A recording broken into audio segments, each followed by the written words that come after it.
How to send money from Chime to Bank of America. Hello everyone, welcome back to the channel, and in this video I'm going to show you how you will be able to send money from your Chime account to your Bank of America account. So first of all, just open your Chime account, and after that just simply log into your account.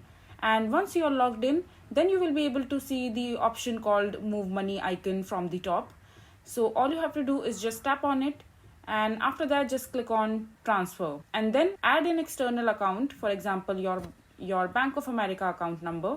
Just enter the details of your Bank of America account, and then just enter your bank account number and routing number, and then just simply tap on next. And on the next page you have to enter the amount of the money that you want to withdraw. So just simply enter the amount, and after that just click on next, and this way you will be able to send your money from your Chime account to your Bank of America account. So that is it for this video. If you find this video to be helpful, make sure to hit that like button, and don't forget to subscribe to our channel for more such informative videos, and I'll see you the next time.